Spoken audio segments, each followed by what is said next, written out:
Jadi percuma bicara nasionalisme kalau itu tidak menyejahterakan orang-orang yang miskin selama orang-orang ini. miskin. Aktivitas ekonomi jangan jadi tirani bagi mereka yang bekerja dalam aktivitas ekonomi. Jadi buruh itu adalah faktor yang penting. Jangan kemudian itu diperas terus. Dan itu konsumen diperas terus juga. Iya.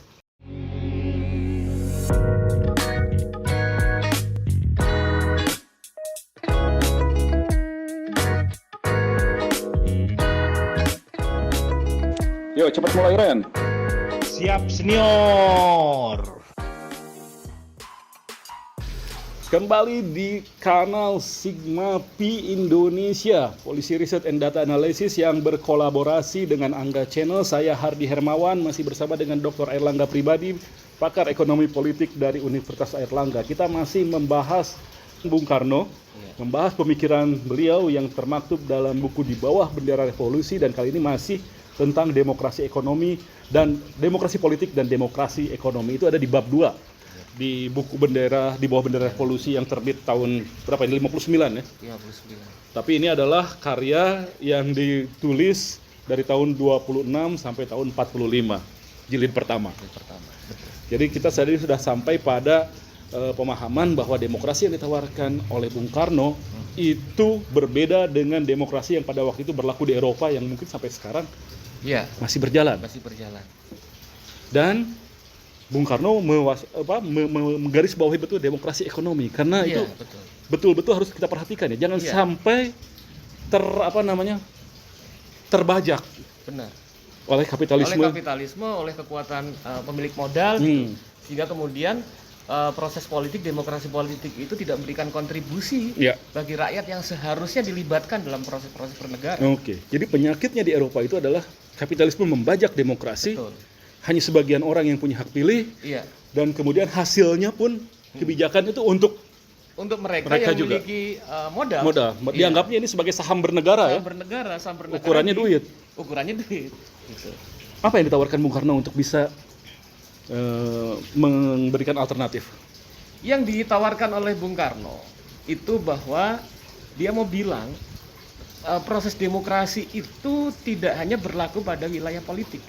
Persoalan dalam konteks demokrasi di Eropa, di Barat selama bertahun-tahun, itu ketika tadi saya bilang property right, hak milik pribadi, dan juga kemudian kapitalisme itu dianggap sebagai suatu hal yang sakral, tidak boleh disentuh, harus sangat dihormati dan tidak bisa diratakan. Itu menjadi penyakit-penyakit yang terus kemudian berlangsung bahkan sampai sekarang.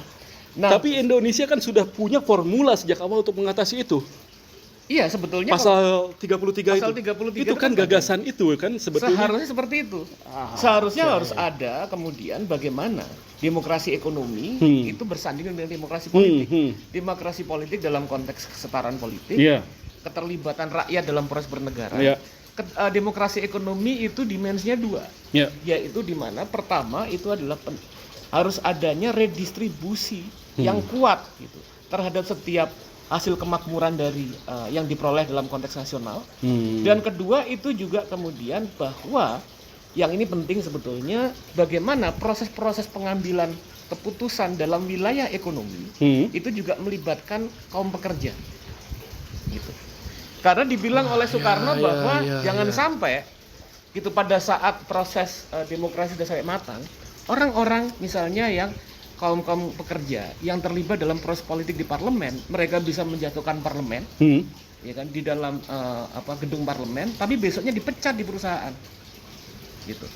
Nah, artinya keterlibatan dalam proses pengambilan kebijakan terkait dengan proses produksi, terhadap berjalannya ekonomi, itu juga melibatkan representasi dan perwakilan dari kaum pekerja, dari mereka kekuatan angkatan-angkatan produktif yang terlibat di mana wilayah ekonomi dan politik itu adalah bagian dari proses bernegara sebetulnya. Ekonomi itu bukan hanya wilayah private di mana negara tidak bisa menjangkau. Ketika kemudian wilayah ekonomi itu kemudian tidak bisa dijangkau oleh kebijakan negara, tidak bisa kemudian diikat dalam proses demokrasi politik, yang terjadi adalah krisis.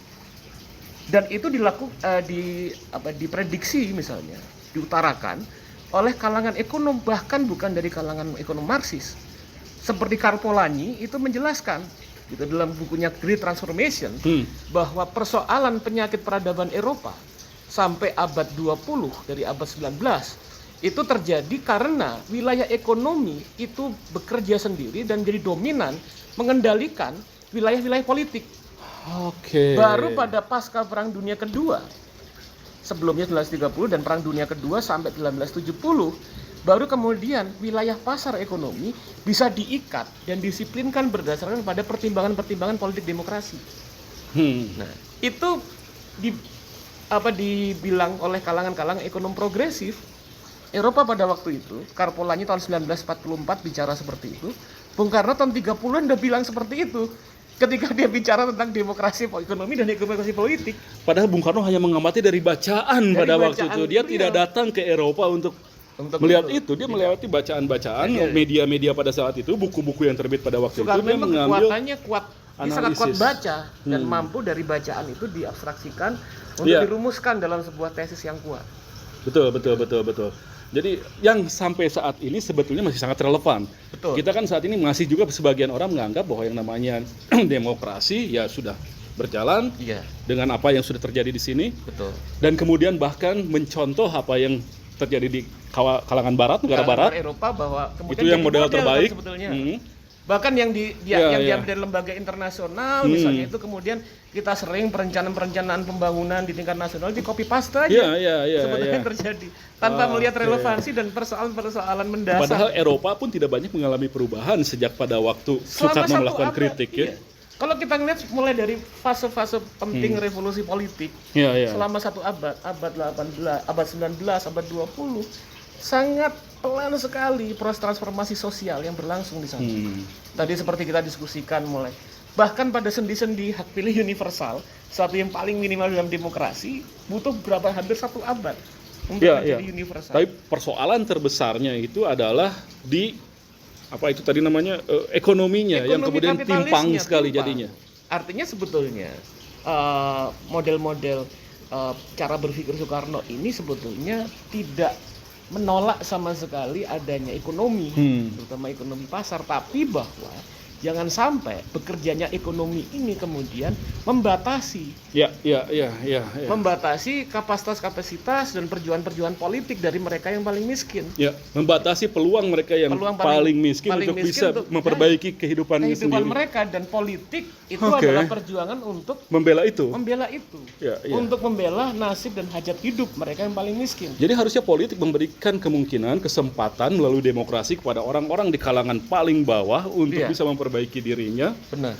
Melalui kebijakan-kebijakan yang berpihak pada pemerataan. Betul. Ini tidak terjadi karena kemudian politik lebih banyak dicampuri oleh orang-orang yang punya uang. Punya uang dan itu sampai sekarang terjadi dan mereka membuat kebijakan-kebijakan yang kemudian menguntungkan untuk mereka sendiri. Benar. Sehingga dan itu yang dijelaskan oleh Soekarno. Jadi Soekarno ini kan menjelaskan setelah dia kritik demokrasi politik Eropa, dia membangun tesis baru tentang yang disebut sosionasionalisme dan sosiodemokrasi. Itu ya yang menjadi antitesis. Antitesisnya artinya dia nggak hanya cuma kritik, tapi kami juga punya argumen. Gitu. Apa yang jadi gagasan utama dari sosiodemokrasi dan sosionasionalisme? Dia berangkat dari konsep sosionasionalisme. Di dalam konteks ketika bicara tentang sosionasionalisme, Soekarno melakukan kritik terhadap kalangan-kalangan nasionalis yang juga melihat tentang kemegahan Eropa itu sebagai proyeksi nasionalis mereka. Dia bilang begini. Ini lagi problem ya. Ini problem. Nasionalisme ala Eropa itu gak sama dengan nasionalisme kita. Di Indonesia itu sangat beda, gak sama dengan nasionalisme dari kalangan-kalangan negeri-negeri yang sudah terjajah dunia ketiga. Itu beda Eropa. Jadi nasionalisme di Eropa itu berkaitan dengan penguasaan. Nasionalisme Eropa itu sebetulnya coraknya konservatif. Reaksioner. Berbasis rasisme. Berbasis rasisme. Itu pertama. Kedua, kemudian mereka membayangkan tentang proyeksi kebijakan politik dan sentimen berbangsa sebagai pembenaran dari imperialisme mereka. Dan kembali bahwa dalam konteks pembenaran imperialisme mereka. Artinya mereka itu melakukan apapun itu dianggap benar. Mereka karena mereka merasa superior. dan mereka menganggap bahwa ini untuk kepentingan bangsa mereka, kepentingan nasional. Dan lagi-lagi kalau menurut perspektif analis Soekarno, di mana kemudian Bung Karno berangkat dari analisis tentang hukum-hukum masyarakat. Hal ini menunjukkan bahwa pada akhirnya sentimen nasionalisme Eropa itu adalah sentimen nasionalisme kaum borjuasi. Karena setiap proses-proses kebijakan yang berlangsung, mulai dari yang disebut sebagai akumulasi kapital, terus proyeksi imperialisme, itu yang paling diuntungkan adalah kaum borjuasi, para pemilik modal. Jadi mereka sebenarnya melindungi kepentingan kapitalnya mereka dengan bungkus kebangsaan. Sentimen tentang bagaimana imajinasi bersama dibangun. Jadi bangsa kita adalah bangsa yang bisa menguasai di benua sana, menguasai benua sini, dan itu sebagai hal yang sangat bagus mereka pikir. Iya, betul. Karena itu menunjukkan superioritas mereka, kemegahan mereka. Padahal yang paling diuntungkan adalah orang kayanya aja. Kaya. Chauvinistik juga ya kalau gitu. Ada hal yang menarik, Mas. Kalau misalnya kita terlihat ada salah satu film bagus. Itu tahun 1980-an, sutradaranya dan pemain utamanya namanya Warren Beatty. Yang namanya mana? Reds. Ketika itu Reds ini wartawan Amerika, ya, yang meliput Perang Dunia Pertama. Orang-orang yang lain itu para elit-elit bilang tentang kemegahan Perang Dunia, kita membela kemegahan bangsa segala macam. Iya, romantika perang lah itu. Romantika perang. Reds cuma ditanya, apa yang kamu lihat dari kemegahan perang itu? Profit, cuma dia bilang. Iya. Dia profit. Dan kemudian diam semua, dan itulah yang terjadi. Pampasan perang. Ini hanya bicara tentang keuntungan, tentang profit ekonomi, dan pemerasan, eksploitasi yang dilakukan. Nah, Soekarno mau bilang tentang sosionasionalisme. Dia bilang pada waktu itu, nasionalisme kita bukan hanya bicara soal kemegahan dan kejayaan bangsa di hadapan bangsa yang lain.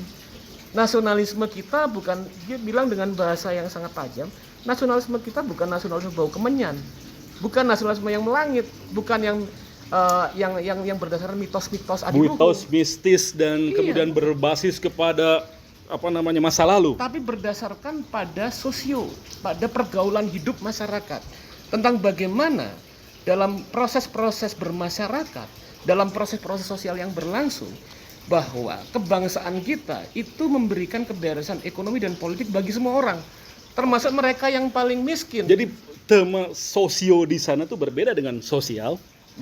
Dia lebih mencerminkan dinamika pergaulan masyarakat. Bagaimana ketika kita membangun sentimen imajinasi bersama sebagai bangsa, yang kemudian terkristalisasi dalam kebijakan-kebijakan dan kerja bersama. Bukan hanya mereka yang memiliki modal yang diuntungkan kepentingannya, tapi mereka yang paling miskin, kaum marhaen, itu juga kemudian tidak hanya terlibat, tapi juga mendapatkan manfaat dari proses itu. Jadi percuma bicara nasionalisme kalau itu tidak menyejahterakan orang-orang yang miskin selama orang-orang ini. Miskin. Kita nggak bisa dinabubukkan dengan kejayaan bangsa, terus kemudian negara ini itu adalah lebih maju dari yang lain. Jadi artinya nggak bisa juga kita katakanlah menggusur kalangan orang miskin demi pembangunan nasional, katakanlah. Nggak bisa. Karena itu bertentangan dengan proses pergaulan hidup dan imajinasi bersama kita sebagai bangsa yang merugikan orang-orang yang paling miskin. Padahal kalau kita bicara tentang Pancasila, sentimen kebangsaan kita ini tidak dibangun berdasarkan ras, etnis, persamaan nasib, persamaan cita-cita. Kita ini menjadi Indonesia karena kemudian kita diikat berdasarkan pada janji tentang keadilan sosial. Nasib kita pada waktu itu sama. Dan kita punya cita-cita yang sama. Betul. Itulah yang membuat kita bersatu jadi sebuah nation. Jadi sebuah nation, sosionasionalisme. Dan itu berlangsung terus-menerus sampai sekarang. Sampai sekarang seharusnya kemudian di situ kemudian Bung Karno membangun satu prinsip sosionasionalisme dan demikian pula sosiodemokrasi.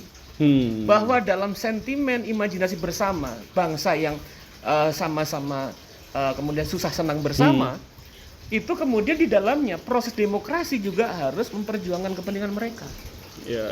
Di mana menurut Soekarno bahwa keterwakilan politik juga harus melibatkan orang-orang yang terpinggirkan, orang-orang miskin, kalangan petani marhaen, kalangan buruh, kalangan pekerja dan lain sebagainya.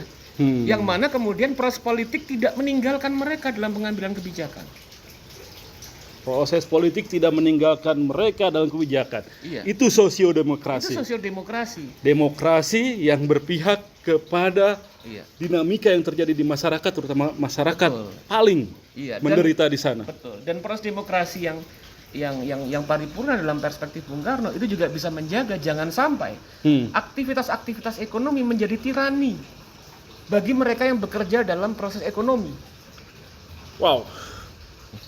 Aktivitas ekonomi jangan jadi tirani bagi mereka yang bekerja dalam aktivitas ekonomi. Jadi buruh itu adalah faktor yang penting. Jangan kemudian itu diperas terus. Dan itu Konsumen diperas terus juga. Iya. Kita harus berhenti dulu sejenak. Betul. Kita harus berhenti dulu sejenak. Kita akan lanjutkan lagi perbincangan mengenai sosionasionalisme dan sosiodemokrasi masih di Sigma Pi dan Angga Channel.